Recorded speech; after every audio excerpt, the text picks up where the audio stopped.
In this section, I will look at IP version 4 addresses. Even though IP version 6 networking is available and is starting to be used, IP version 4 networking will still be around for a long time to come. In this video, I will first look at what is IP version 4, followed by what is an IP version 4 address. It is important to understand what makes up an IP version 4 address. When IP version 4 was first developed, they introduced the concept of classful networking. Even though this concept has become deprecated over the years, it is still important to understand how it works to have an understanding of IP version 4. Next, I will look at the process of subnetting. Subnetting is taking a large network and dividing it up into smaller parts. Finally, I will take a look at private addresses. Private addresses are IP addresses that you can allocate as you see fit inside your organization. IP version 4 is the fourth version of the IP protocol. It is the default protocol for the Internet and by far the most popular protocol in use today. Version 5 of the IP protocol never got adopted on the Internet. However, IP version 6 is starting to be used. Even so, IP version 4 will be in use for a long time to come, and thus it is important that you have a good understanding of the protocol. To understand how IP version 4 protocol works, consider this. The IP and the TCP protocols combine together to provide a complete network solution. TCP is responsible for keeping messages in order and transmitting data when lost, while the IP part is simply responsible for sending packets from one location to another. IP version 4 addresses are 32 bits long. They are divided into 4 octets of 8 bits separated by dots to make reading easier. For example, 192.168.0.1. An IP address identifies your computer and allows other computers to contact yours. Think of it like a telephone number. Telephone numbers have area codes, while IP addresses have network IDs to help separate and organize your network into logical parts. Originally, all networking was divided into classes. These classes went from A to E, and, depending on the class, determined how many computers could be on that network. These networks can be broken down into smaller parts in a process called subnetting. IP version 4, since it was originally introduced, has been improved and developed. The system of classes puts limits on the way networks could be designed. Since then, classless networks have been added, which allow you to change the way networks are designed. They introduce a system called supernetting, which allows you to combine multiple networks together. I will go through all these features individually, but first, let's start with class networks, otherwise known as classful networking. Originally, all IP addresses were allocated based on a class. The class used determines the number of hosts that can be deployed on that network. Today, classless networks have become more common, and I will cover this later. The remnants of classful networking still exist today and are often used in the discussion of networking, so it is an important topic to know. The first class, Class A, supports 16,777,214 hosts. These are available in 126 networks. The network and host ID cannot be all zeros. The 127 network is reserved for loopback. If you ping any address in the 127 network, you are pinging your local computer. This is useful for testing. The last host ID, or a host ID with all ones, is reserved for broadcast. The next class is Class B. This class has 16,384 networks and 65,534 hosts per network. As you can see, both Class A and Class B have a lot of hosts per network. The original system of allocating IP addresses based on class created a lot of wasted IP addresses. The Class C network has 2,097,152 networks with 254 hosts per network. This network is more suitable for smaller networks. However, you can see that even if you have 100 computers on a network, there is still a lot of wasted IP addresses. Class D is reserved for multicast. Multicast allows you to send one packet to many computers. The last class is Class E. This class is reserved and not currently in use. Using classful networking by itself creates a lot of wasted IP addresses. In order to use the address space better, you can use subnetting. Subnetting allows you to break up a network into smaller parts. It is also used to determine which traffic is local traffic and which traffic is for remote networks. Unfortunately, once you start subnetting your network, you will need to start working in binary. To see how subnetting works, consider this example. As you can see, the IP address, subnet mask, and destination IP address are displayed in binary. When the subnet mask is shown in binary, you can see that it is an unbroken list of ones followed by zeros. Ones must always be on the left and zeros on the right. Because of this, you can represent the subnet by the IP address / number of bits. If I were to show this IP address and subnet mask shown in the example using / notation, it would be 192.168.10.100/24, as there are 24 1 bits in the subnet mask.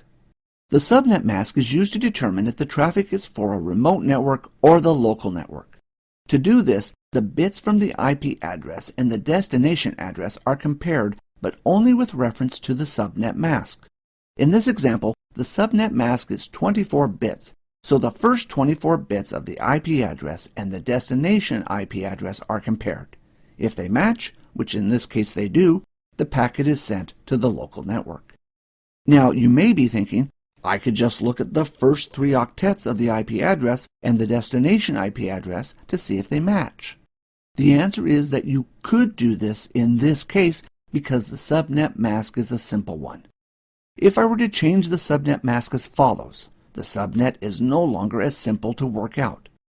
By using this subnet, I now have divided my original network into 14 smaller networks on which I can put 14 hosts per network. In other words, I have allocated 4 bits of the host part of the address to the network part of the IP address. If you take the same IP address and the same destination address again and compare the subnet mask against the IP address and destination address, you get the following. You can see that the first 4 bits in the last octet do not match. Since they do not match, this packet is not for the local network and will be sent to the default gateway. Subnetting gives you a great deal of flexibility and power to break down larger networks into smaller ones. The trade-off is that you need to start doing some binary operations. Using subnetting, you can break away from the limits imposed by classful addresses and divide a network up any way you want. This is called classless interdomain routing. The subnet mask used is called variable length subnet masking. In the real world, classless interdomain routing is the primary method used, and classful networks are a thing of the past. It is important to know about classful networks as they are often referenced in literature and the real world. Classless interdomain routers use a different way to indicate the subnet mask. To indicate the number of bits in the subnet, the router uses a /subnet mask as shown in these examples. The number indicated after the slash indicates the number of bits in the subnet mask. Using classless interdomain routing, you can also perform what is called supernetting. Supernetting combines multiple networks together to form a larger network. If you had the networks 192.168.0.0 to 192.168.3.0, this would be 4 Class C networks with 254 hosts in each network. If you need a larger network, you could combine the networking into one using supernetting. By using the subnet mask 22, you can combine the 4 networks in one. This will give you one network with 1022 hosts. As you can see, once you start using classless interdomain routing, the IP address space can be divided up any way that you want without any of the limits imposed by classful networking. In the IP address space, there are a number of addresses reserved for private use. You are free to allocate these addresses any way you want. These addresses are not routable on the internet. A lot of companies use this fact to help with their security. If you place all your computers on a private network, a would-be hacker on the internet cannot connect to any of your computers directly. This is because there is no routing from their computer to your computers. There are three groups of private addresses. The first is Class A, which goes from 10.0.0.0 to 10.255.255.254.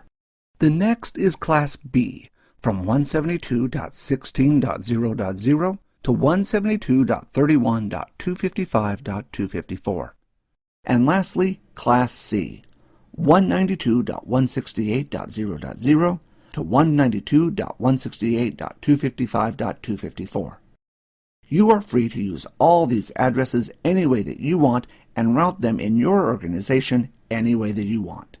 Just remember that they are not routable on the internet. On the topic of private addresses, if you start using them, you should be aware of the automatic private IP address system. This system is used by Windows when Windows cannot contact a DHCP to get an IP address. When this occurs, Windows will allocate a random IP address from the network 169.254.0.0. This allows the computer to communicate on a local network. The idea of this system is that you could connect a computer up at home to a switch with one or more computers connected to the same switch. Each computer will automatically allocate an IP address using automatic private IP addressing and be able to communicate with each other. Remember, however, these addresses are not routable on the internet. If you decide to use private address ranges on your network, bear in mind that you should avoid using this range, otherwise you may get some unexpected results. Look out for IP addresses in this range. When troubleshooting, if you get an address in this range, it will mean that the computer is having trouble accessing the DHCP server. Once you have decided on your network address and subnet masks, there are two more special addresses that you should be made aware of. For example, if I take the following IP address and subnet mask, this would translate to the following subnet in binary and the following IP address in binary. You will notice that the host part of the IP address shown in red is all zeros. This address is not valid and cannot be used. This is often used as the network ID.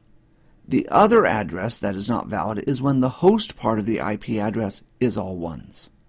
For example, given the following IP address, if I again look at the subnet in binary and then compare it to the IP address in binary, you will notice the host part of the IP address is all ones.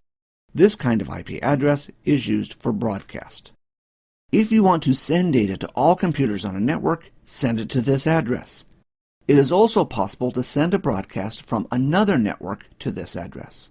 You will, however, find that a broadcast like this will often be blocked by the router to that network. This is done as broadcasts like these have been used in denial-of-service attacks.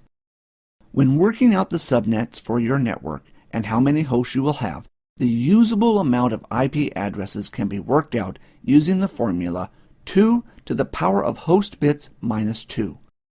If you take the previous example, 2 to the power of 10 minus 2 gives us 1022 usable hosts.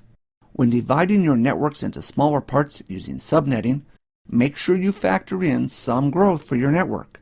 Otherwise, you may find that your network will become full.